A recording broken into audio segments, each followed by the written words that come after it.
자, 오늘 양반전 계속해서 수업 진행해 보도록 하겠습니다. 여러분 양반전에서는 꼭 기억해야 되는 거 몇 가지만 또 정리해보고 시작해보도록 하죠. 첫 번째 가장 중요한 거 양반전에서 여러분들이 가르치고자 하는 개념은 뭐다? 뭐 가르치려고 한다? 머누일에서는 반어법을, 그 다음에 낙화에서는 역설을, 양반전에서는 풍자를 가르치고자 한다라는 거예요. 자, 풍자라는 건 두 가지 키워드만 좀 공부하시면 좋겠다라는 얘기를 했었어요. 뭐를 통해서? 그렇죠. 비판을 하기 위해서 그 비판의 대상을 어떻게 만든다?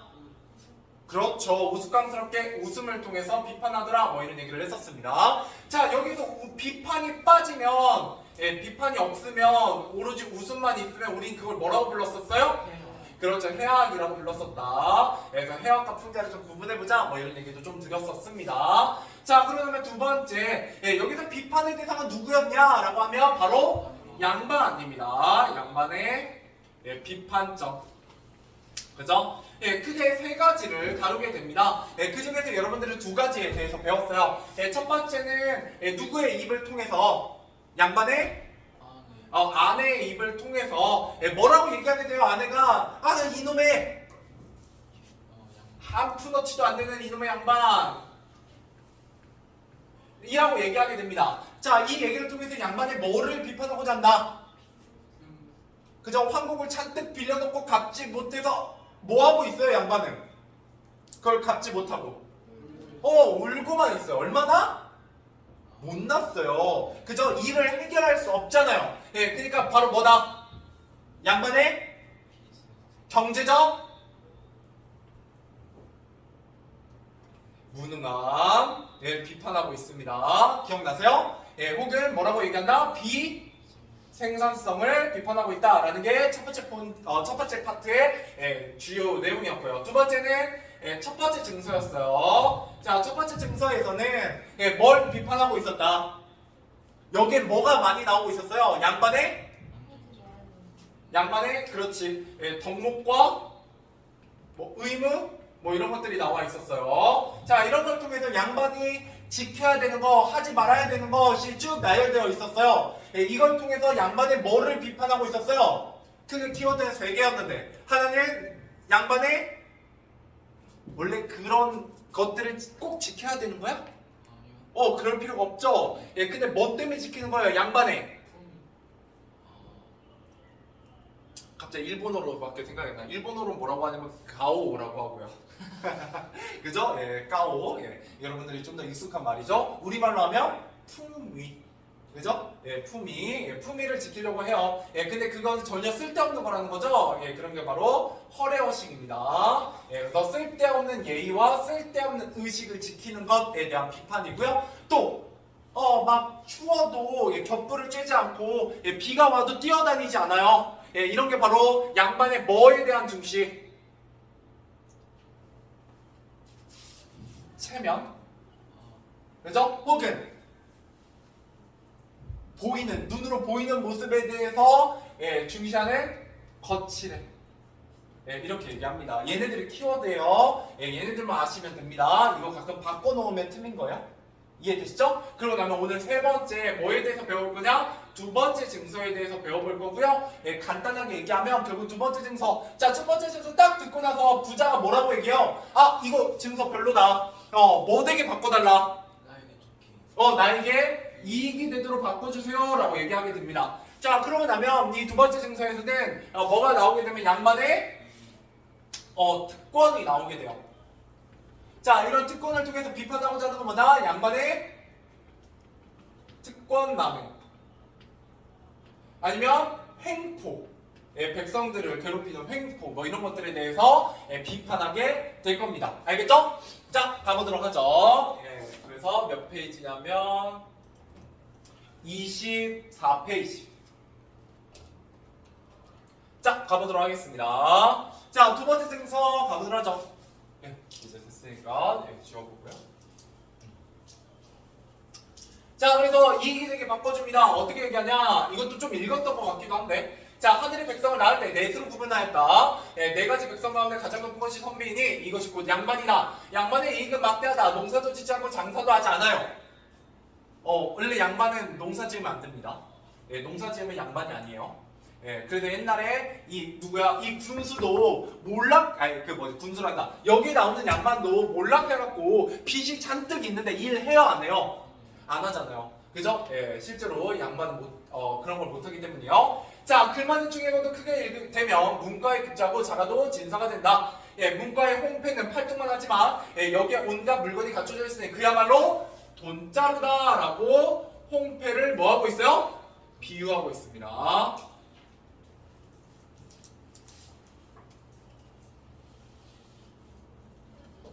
됐죠? 자, 왜 돈자루냐? 이러기 때문이야. 서른에 진사가 되어 첫 벼슬을 얻더라도 오히려 이름난 음관이 되어 높은 벼슬을 오를 수도 있습니다. 이때 음관이 뭔지 아세요?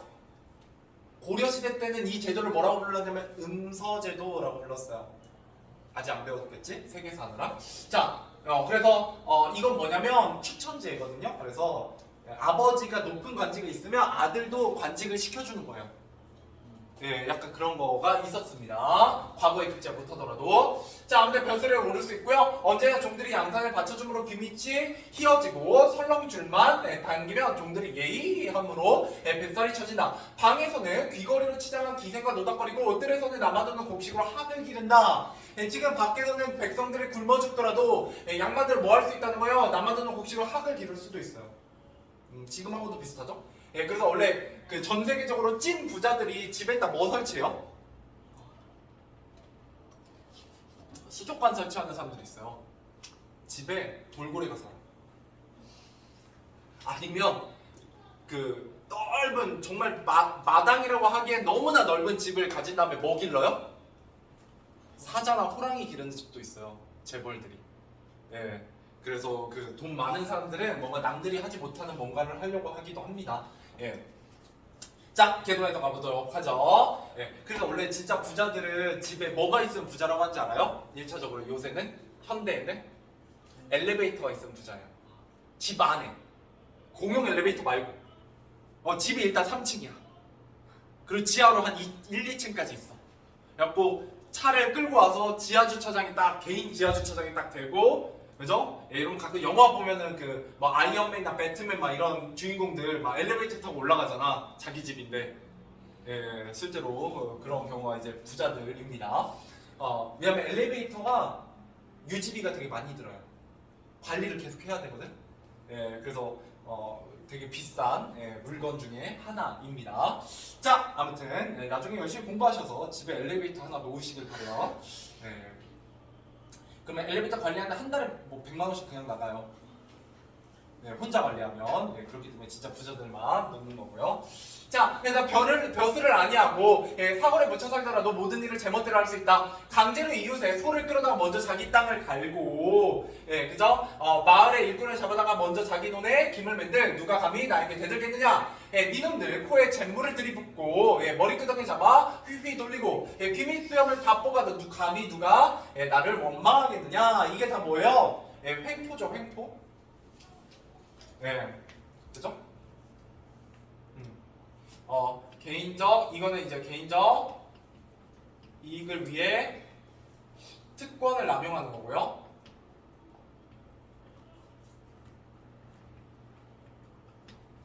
그죠? 이렇게 보시면 됩니다.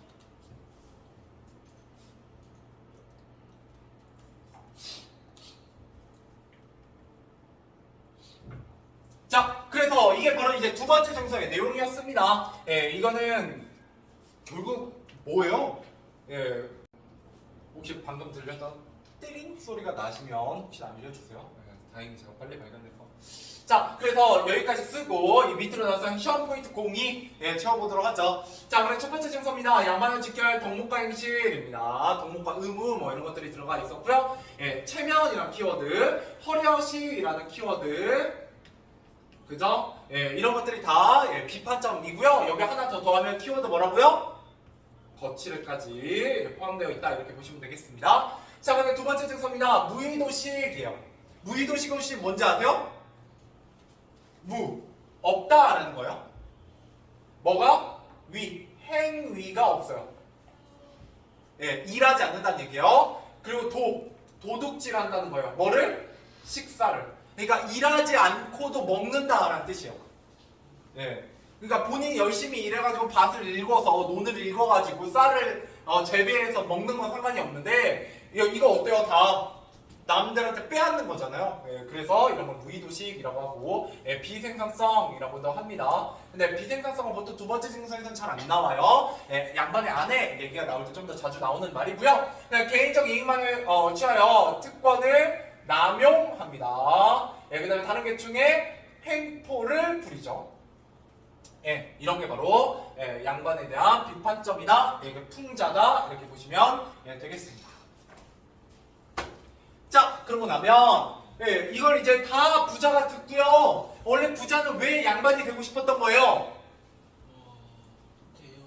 그렇죠. 대우받으려고. 그죠? 내가 맨날 천한 대접을 받으니까 그게 억울해가지고 양반이 되고 싶었던 건데 정작 이 두 번째 증서 듣고 나니까 좀 양반이 어때요? 약간 쓰레기 같잖아요. 그죠? 근데 쓰레기라고 말하지 않고 뭐라고 얘기하냐? 부자는 증서의 내용을 듣고 있다가 혀를 내두르면서 그만두시오 그만두시오 참으로 맹랑하구만 나를 도둑놈. 너무 쉬운 내용인데 시험에 자주 나옵니다. 부도덕한 양반에 대한 신랄한 풍자가 나와 있는 내용이 바로 한 단어로 얘기하면 뭐다? 도둑놈입니다.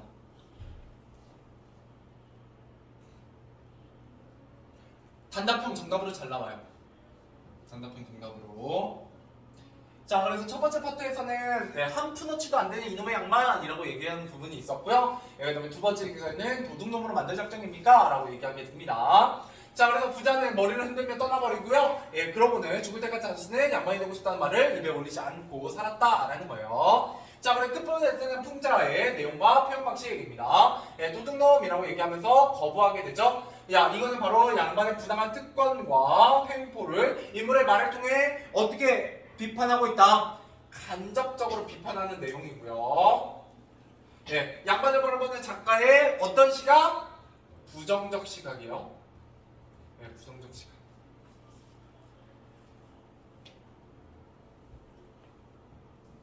그죠? 그래서 첫 번째 증서는 허례허식을 비판하는 내용이었다면 두 번째 증서는 부도덕함을 비판하고 있다. 이렇게 보시면 되겠습니다. 밑에 빈칸까지 채우고 문제 풀어보도록 하죠. 자, 밑에 빈칸입니다. 이 단어에서 학습한 내용을 떠올리며 빈칸에 들어갈 적절한 말을 보기에서 찾아보자. 자, 풍자는 현실의 부정적인 형상이나 모습 등을 빗대어 비웃으면서 뭐 하는 거다? 비판하는 거다. 그죠? 웃음, 비판 이렇게 두 가지 키워드가 중심 내용이 되겠고요. 두 번째, 풍자는 대상의 부정적인 면을 우스꽝스럽게 표현함으로써 뭘 유발하고 있다? 웃음을 유발합니다. 웃음. 좋아요. 세 번째, 문학작품에서 풍자를 활용하면 전하려는 내용을 더욱 강조하여 표현할 수 있습니다. 자, 그러고 나면 여러분들 좀 기억해 두시면 좋은데, 여러분 지금 이 단원에서는 반어법, 역설법, 풍자 이런 것들을 배우고 있어요. 의 공통점. 이 뭘까요? 풍자의 공통점.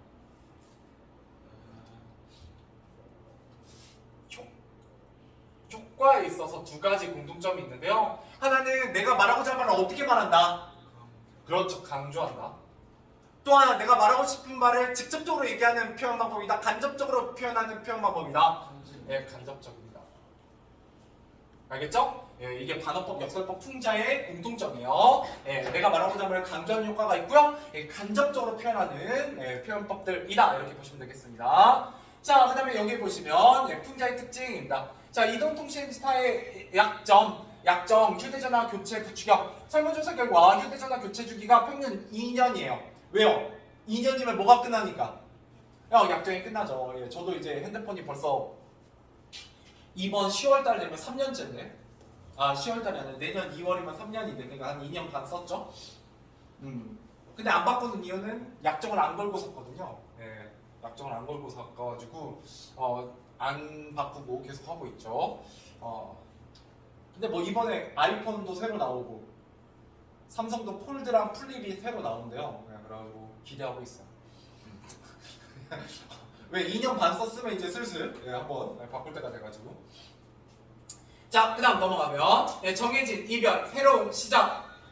하상욱이라는 시인의 제목은 뭐예요? 2년 약정이에요. 그죠? 뭐 이런 것들. 자, 가는 이동통신사 약정제도가 휴대전화 교체를 부추긴다는 현실의 문제를 어떻게 비판하고 있다? 직접 비판하고 있죠. 자, 근데 나는 약정에 따른 휴대전화 교체를 만남과 이별의 관계에 비유해서 빗대어서 간접적으로 비판하고 있습니다. 자, 이를 통해 풍자가 뭐를 유발해요? 웃음을 유발해서 부정적인 현상이나 모순 등을 어떻게 표현한다? 간접적으로. 이게 바로 풍자의 효과다, 이렇게 보시면 되겠습니다. 자, 좋아요. 문제 풀어보도록 하죠. 10번부터 14번까지입니다. 네.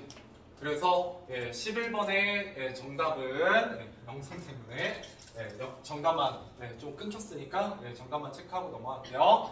자, 그래서 정답은 4번이었고요. 11번은 홍대만 숨긴다라는 게 틀렸고, 12번 같은 경우는 특권 남용이라는 게 두 번째 증서의 큰 특징이었고요. 그 다음에 13번.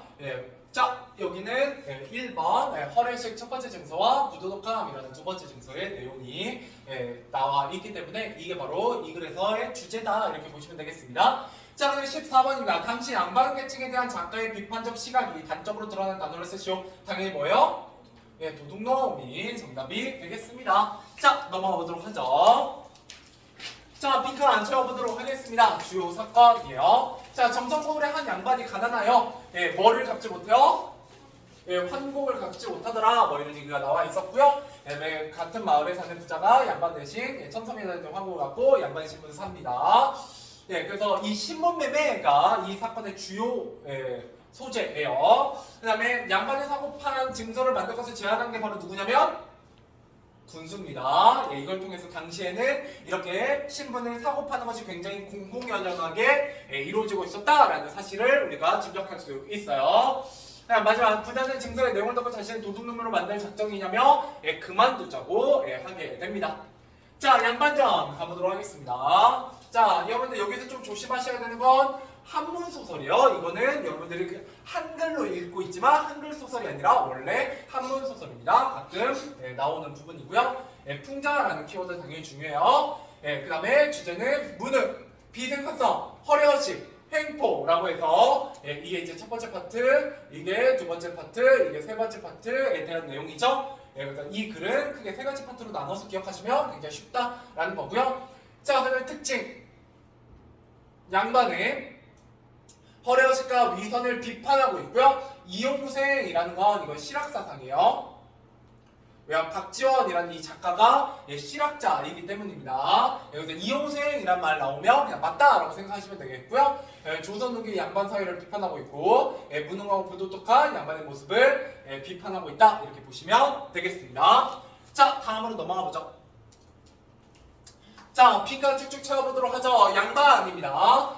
경제적으로 무능하고요. 가장 신랄한 비판의 대상이 되죠. 그 다음에 무능한 양반을 비판하고 양반계층의 권위를 부정하는 건 바로 아내입니다. 아내를 통해서였어요. 부자는 조선 후기에 새롭게 등장한 신흥 세력이고요. 그 다음에 뭐를 바탕으로? 부를 바탕으로, 경제력을 바탕으로, 그죠? 신분 상승을 꾀하고 양반 실상 알고 도둑놈으로 만들 작정입니까? 라고 하면서 포기하게 됩니다. 자, 근데 군수, 양반과 부자 사이의 신분 매매 증서를 작성한 역할을 하게 됩니다. 자, 그다음에 이 글에 나타난 시대적 상황입니다. 자, 부유한 평민층이 등장하게 되고요. 경제로 몰락한 양반이 생겨나게 되어 돈으로 신분을 사고 파는 일도 가능해집니다. 이런 걸 통해서 엄격한 신분제도가 무너져가던 조선 후기를 엿볼 수 있어요. 자, 근데 신분매매 증서의 내용과 부자의 반응입니다. 첫 번째 매매 증서를 통해서 어떤 규범과 태도, 이제 지켜야 될 덕목, 행실 이런 걸 얘기하니까 자꾸 뭐라고 얘기하게 된다? 이익이 되지 않으니 고쳐주세요라고 얘기하게 되고요. 두 번째 증서에서는 특권을 얘기하게 되니까 도둑놈 같습니다라고 하면서 부자가 양반이 되기를 포기하게 됩니다. 자, 그래서 여기에 보시면 결국 거칠애와 형식적인 관념에 얽매있던 양반의 모습을 풍자하고 있고요. 신분을 이용해 백성을 괴롭히고 부당한 특권을 남용하는 횡포를 부리는 양반의 모습을 비판하고 있다. 이렇게 보시면 되겠습니다. 자, 다음 페이지 넘어가 보죠. 자, 우리도 인물의 사회의 모습을 파악해보자 라고 되어 있습니다. 자, 양반 어제 읽고 글 읽기를 좋아해요. 개인적으로는 굉장히 괜찮은 인물이지만 비늘감지 못해 자신의 신분을 팔게 되는 인물이죠. 자, 양반의 안에 글 읽기가 비늘감지에 전혀 도움이 되지 않음을 비판하는 인물이야. 한푼어치라는 말을 통해서. 두 번째 부자. 자, 평소 천한대접을 받는 것에 한탄하며 양반을 사려고 하지만 어떤 양반의 실제 모습을 알게 되자 양반이 되기를 포기하게 됩니다. 그거는 양반의 허례허식과 부도덕성을 깨닫게 됐기 때문이죠. 자, 그 다음에 군수. 양반의 신분을 사고판 이를 고을 사람들을 알리자며 증서를 작성하게 돼요. 그래서 이 증서를 작성하는 것이 부자를 도와주는 것 같지만 실제로는 조금 은근히 방해하는 역할을 하기도 한다라고 나오기도 합니다. 자, 그 다음에 증서의 내용을 통해 알 수 있는 양반의 모습입니다. 자, 손에 돈을 주지 말고 쌀값을 묻지 말고 더워도 버선을 벗지 말고 이런 걸 통해서 비생산적이고 그 다음에 체면과 형식을 중시하는 양반의 모습이 드러납니다. 그 다음에 강제로 이웃의 소를 끌어다 자기의 땅을 갈고 마을의 일꾼을 잡아다가 이런 거는 신분을 이용해 백성을 괴롭히고 횡포를 부리는 모습이 두 번째 증서에 나와 있더라 라는 거예요. 자, 그 다음에 자편에 드러나는 당시 사회의 모습입니다. 18세기 후반 경제적으로 몰락 양반들이 나오게 됐다라는 걸 알 수가 있고요. 그 다음에 평민계층, 부를 축적한 평민계층이 등장하여 경제력을 바탕으로 신분 상승을 도모하고 있다라는 것도 우리가 엿볼 수 있는 사실입니다. 조선 후기에. 자, 넘어가 보죠. 다음 장면을 바탕으로 작품에 나타난 풍자와 그 효과를 이해해보자 라는 겁니다. 자, 양반의 아내입니다. 당신은 평소에 그리기만 좋아하더니 황홀을 갚는데 전혀 도움이 안 되는 무렵 찌찌는 양반이 한 푼어치도 안 되는 그놈의 양반. 자, 그만두시오 참으로 맹랑하구만. 나를 도둑놈으로 만든 작정입니까? 이런 걸 통해서 비판하고 있는 점 뭐냐? 자신의 빚조차 해결하지 못하는 무능하고 비생산적인 모습, 양반의 권위에 대한 비판이고요. 그 다음에 부자. 자, 부당한 특권을 누리며 횡포를 일삼는 부도덕한 양반의 모습이 뭐와 다를 바가 없다. 도둑과 다를 바 없다라고 하면서 비판하고 있는 것입니다. 자, 그 다음에 각 인물이 말투 됐고요. 자, 양반의 모습을 어떤 방식으로 비판하느냐라는 거예요. 자, 양반의 모습을 조롱하고 비하하는 표현을 사용하여 웃음을 유발하게 되고요. 양반의 무능함과 부도덕함을 비판하고 있겠죠. 웃음과 비판, 이게 바로 풍자의 두 가지 키워드입니다. 자, 그래서 어떻게 표현하게 된다? 직접 말하기 어려운 대상이나 현상의 부조리, 모순을 직접 말하지 않고 어떻게 말한다? 그래서 제가 아까 강조드린 겁니다. 간접적으로 얘기하는 게 바로 풍자의 효과이다라는 거예요.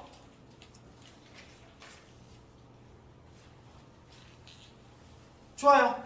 문제 풀어보자. 1번부터 10번까지입니다. 1번부터 10번까지, 다음 페이지 10번까지 풀어보세요. 자, 가보도록 하겠습니다. 정답 확인 해보도록 하죠. 1번부터입니다. 자, 1번. 이 글의 등장인물에 대한 설명은 적절하지 않은 것이라고 되어 있습니다. 정답 몇 번이요?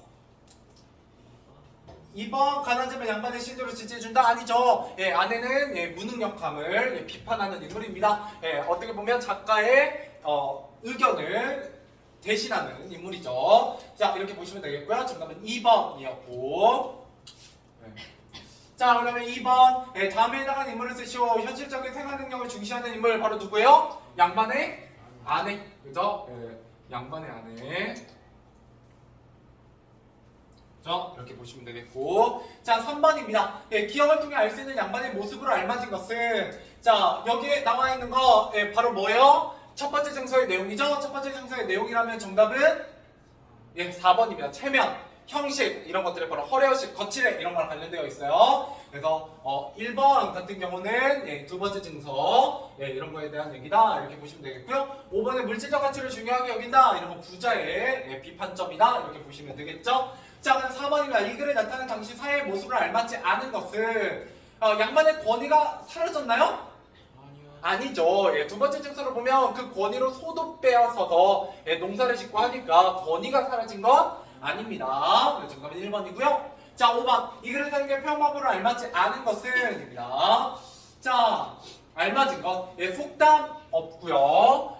그죠? 비유적 표현은 있는데 대상의 모습을 세밀하게 묘사하는 부분이 나와 있지는 않아요. 이게 틀렸고요. 자, 그다음에 부자가 과거를 환상하는 장면을 역수행한다. 역수행도 없어요. 작가의 생각과 반대되는 반어법인데 이런 것도 아니고요. 정답은 5번이죠. 자, 부정적 현상이나 모순된 점을 직접 말하지 않고 다른 것을 빗대어 비웃으면서 표현하는 거 바로 뭐다? 이게 풍자에 대한 다른 설명입니다. 그래서 조금 읽어두시면 좋아요. 부정적인 현상이나 모순됨을 직접 말하지 않고 다른 것을 빗대어 비웃으면서 표현한다. 이게 바로 풍자에 대한 설명이다. 이렇게 보시면 되겠습니다.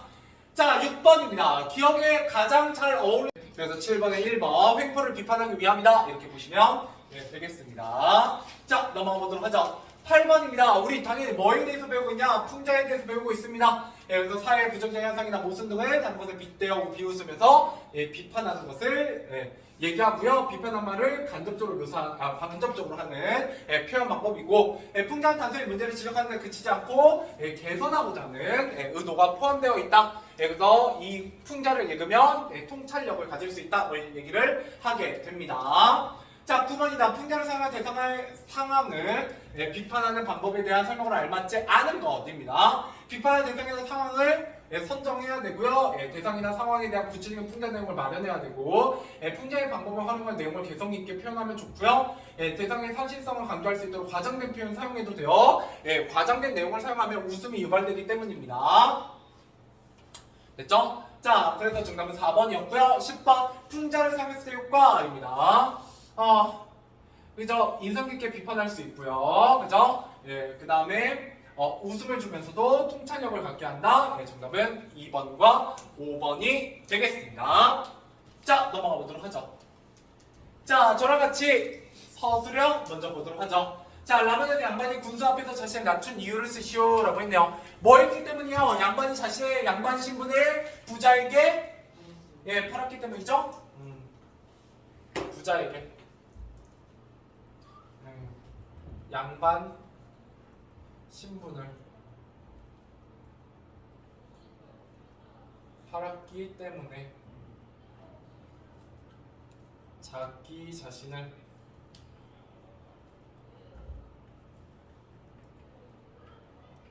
낮춘 것이다. 그죠? 소인이라고 낮춘 이유가 바로 양반 신분을 팔았기 때문이다 라는 걸 물어보고 싶은 거예요. 소인. 미안해요. 소인하고 또 뭐 있죠? 잠방이하고 번거지. 그죠? 그 다음에 무릎 꿇는 거 뭐 이런 것들이 있었습니다. 여기까지 하죠.